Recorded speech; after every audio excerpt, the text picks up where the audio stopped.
ጤና ይስጥልን ክቡራትና ክቡራን እንዴት አላችሁ? በሳምንት 2 ቀናት ዘውትር ሐሙስና ቅዳሜ ወደ እናንተ የሚደርሰው ኢትዮ ቢዝነስ እነሆ ጀመረ። ኢትዮ ቢዝነስ በተለያዩ የቢዝነስ መረጃዎቻችን ስለ ስራና ኢንቨስትመንት ከዜና ባሻገር በትንታኔ የምንመለከታቸው ምጣኔ ሀብታዊ ጉዳዮች እንዲሁም ስለ ኢትዮጵያ ሰነደ መዋለ ንዋይ ገበያ ትኩረቱን ያደርጋል።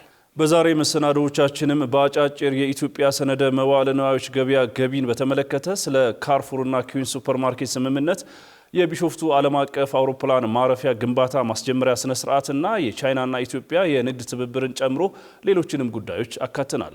በዝርዝር ደግሞ በቅርቡ ብሔራዊ ባንክ ይፋ ያደረገው የቁጠባ ወለድን በተመለከተ በተጨማሪም የሁነት መረጃም ይኖረናል። ቃል ኪዳን ታደሰና ጥላሁን አያሌው አብረናችኋለን። አብራችሁን ቆዩ።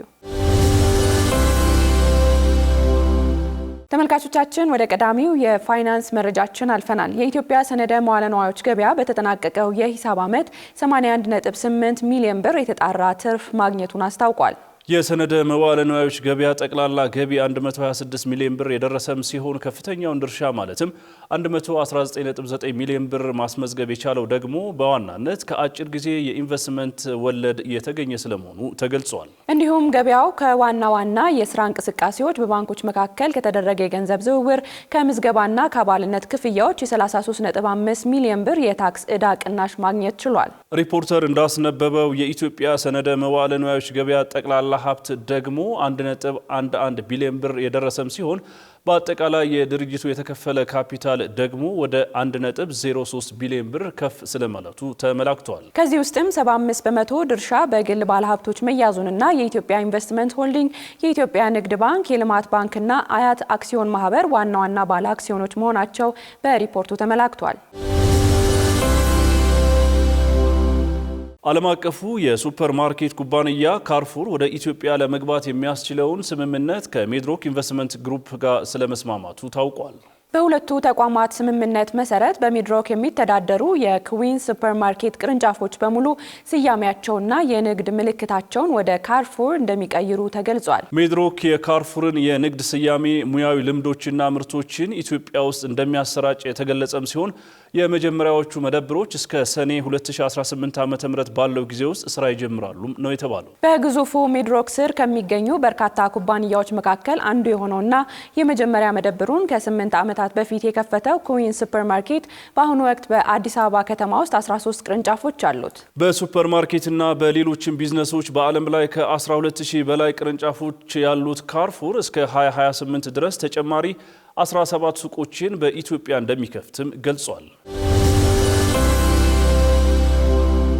ቀጥለናል ተመልካቾች፣ ወደ ሌሎች መረጃዎቻችን እናመራለን። የቢሾፍቱ ዓለም አቀፍ አውሮፕላን ማረፊያ ግንባታ በዚህ ሳምንት እንደሚጀምር የኢትዮጵያ አየር መንገድ ግሩፕ ዋና ስራ አስፈጻሚ አቶ መስፍን ጣሰው ገልጸዋል። ዋና ስራ አስፈጻሚው አቶ መስፍን ጣሰው ለፐልስ ኦፍ አፍሪካ ሚዲያ እንደገለጹት የቢሾፍቱ ዓለም አቀፍ አውሮፕላን ማረፊያ የግንባታ ማብሰሪያ መርሃ ግብር በዚህ ሳምንት ይከናወናል። የኢትዮጵያ አየር መንገድ በአዲስ አበባ የሚገኘውን ቦሌ ዓለም አቀፍ አውሮፕላን ማረፊያን ላለፉት በርካታ 10 ዓመታት ሲጠቀምበት መቆየቱን አስታውሰው የአየር መንገዱ አገልግሎት በሰፋበት ወቅት አውሮፕላን ማረፊያው የአቅሙ መጨረሻ ላይ ስለመድረሱም ተናግረዋል። በዚህም ምክንያት የአየር መንገዱን አገልግሎት በብቃት የሚሸከሙ የቢሾፍቱ ዓለም አቀፍ አውሮፕላን ማረፊያ ፕሮጀክት ይፋ መሆኑን የተናገሩት 10 ቢሊዮን ዶላር ወጪ የሚደረግበት ዓለም አቀፍ አውሮፕላን ማረፊያ ወደ ወሳኝ ምዕራፍ የሚሸጋገርበት የግንባታ ማብሰሪያ መርሃ ግብር በዚህ ሳምንት እንደሚከናወንም ኢዜአ ዘግቧል።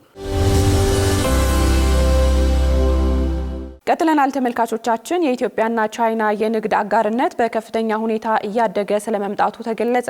ሁለቱ ሀገራት ያላቸውን የሁለትዮሽ የንግድና የኢንቨስትመንት ትብብር ወደ ላቀ ደረጃ ለማሳደግም ከስምምነት ላይ መድረሳቸው የሚታወስ ነው። መረጃዎች እንደሚያሳዩት እንደ አውሮፓውያን አቆጣጠር በ2023-24 ከአጠቃላይ የኢትዮጵያ የውጭ ቀጥተኛ ኢንቨስትመንት ውስጥ ቻይና 50 በመቶ የሚሆነውን ትሸፍናለች። እንዲሁም በ2024 በሁለቱ ሀገራት መካከል የንግድ ልውውጥ ወደ 5 ቢሊዮን ዶላር ከፍ ስለማለቱ ተገልጿል። ኢትዮጵያ ቡና፣ ሰሊጥና የቅባት እህሎችን ጨምሮ በርካታ የግብርና ምርቶችን ወደ ቻይና የምትልክም ሲሆን ከቅርብ ጊዜ ወዲህ የኢትዮጵያ ቡና መዳረሻ ሀገር እየሆነችም መጥታለች። በአንጻሩ ኢትዮጵያ ማሽነሪዎችን፣ ማዳበሪያና የኤሌክትሮኒክስ ምርቶችን ከቻይና በስፋት ትሸምታለች።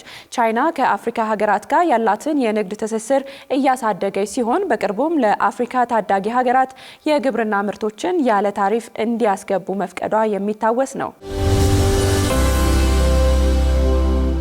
በማዕከላዊ ኢትዮጵያ ክልል ባለፉት 6 ወራት ውስጥ 10.5 ቢሊዮን ብር ካፒታል ላስመዘገቡ የተለያዩ ፕሮጀክቶች የኢንቨስትመንት ፍቃድ ስለመሰጠቱ ተገልጿል።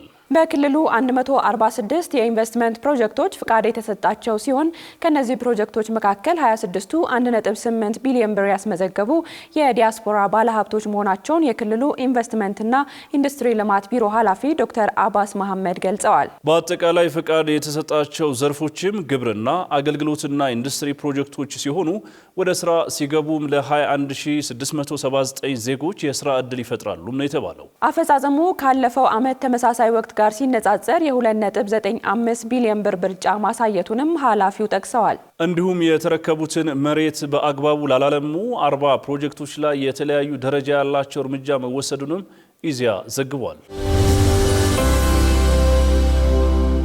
ተመልካቾቻችን ከኢትዮ ቢዝነስ ጋር ነው ቆይታ እያደረጋችሁ ያላችሁት። በዛሬው የኢትዮ ቢዝነስ ቆይታችን ወደምንመለከተው የሁነት መረጃችን እንለፍ። የተለያዩ የንግድ ተቋማት በዓላትን ምክንያት በማድረግ እርዳታዎችን ሲያደርጉና የተለያዩ ማህበራዊ ኃላፊነቶቻቸውን ሲወጡ እንመለከታለን። ክሊን ማቴሪያል ኤንድ ቻይልድ ሄልዝ ሰፕላይ ማኑፋክቸሪንግ ኃላፊነቱ የተወሰነ የግል ማህበርም የገና በዓልን ምክንያት በማድረግ በጉድ ቤቢ ዳይፐርና አይፓስ ጸረ ባክቴሪያ ሳሙና ለነጻነት የበጎ አድራጎት ስጦታ አበርክቷል።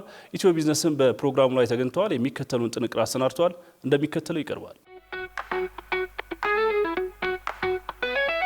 ያው ጉድ ቤቢ ዳይፐር እንደሚታወቀው ከጊዜ ወደ ጊዜ የተለያዩ ማህበራዊ ኃላፊነቶቻችንን በመወጣት ብዙ ስራዎችን እንሰራለንና ከዛም ውስጥ እንግዲህ ዛሬ በነጻነት የህፃናት በጎ አድራጎት ድርጅት ተገኝተን በዓልን ከህፃናቱ ጋር አብረን እያከበርን ነው። ከዛም በተጨማሪ ደግሞ በተቻለን አቅም የተለያዩ ስጦታዎችን ዳይፐር፣ ዋይፕስ ከፍ ላሉትም ህፃናት ደግሞ የሞዴስ ከሱም በተጨማሪ ከእህት ኩባንያችን ድርጅት ከሆነው ከኮኖ ሳሙና ምርት ጋር በመተባበር ደግሞ እነሱም ለህፃናቱ የሚሆንን የወተት ሳሙና ኮኖ ሳሙናንም ይዘን ተገኝተናል።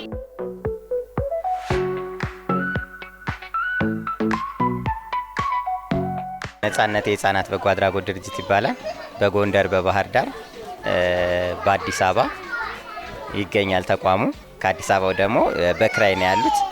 ከ150 በላይ ቤት አሉ እዚሁ ላይ 460 ህጻናት ደግሞ ተመላላሽ ተመጋቢ አሉ። በተቻለን አቅም ኃላፊነታችንን ለመወጣት ከቢዝነሱ ባሻገር ደግሞ ጉድ ቤቢን እዚህ ደረጃ እንዲደርስ ያደረገው ማህበረሰብ የተወሰነም ቢሆን ኮንትሪቢዩት ለማድረግ እንሞክራለንና በጣም ወሳኝና ኃላፊነት ከሚሰማው ድርጅት የሚጠበቅ ነውና በጣም አስፈላጊ ነው ብዬ አስባለሁ። የነጻነት የህፃናት በጎ አድራጎት ድርጅት ምንም አይነት ስፖንሰር የለውም። የውጭም የሀገር ውስጥም ስፖንሰር የለውም። እኔ ሰርቼ በማገኘው ብቻ የተመሰረተ ተቋም ነውና እንደዚህ አይነት እገዛዎች በጣም ትልቅ ድጋፍ ነው ለኔ፣ ያበረታታኛልና ጉድ ቤቢ ዳይፐር በጣም እናመሰግናለን።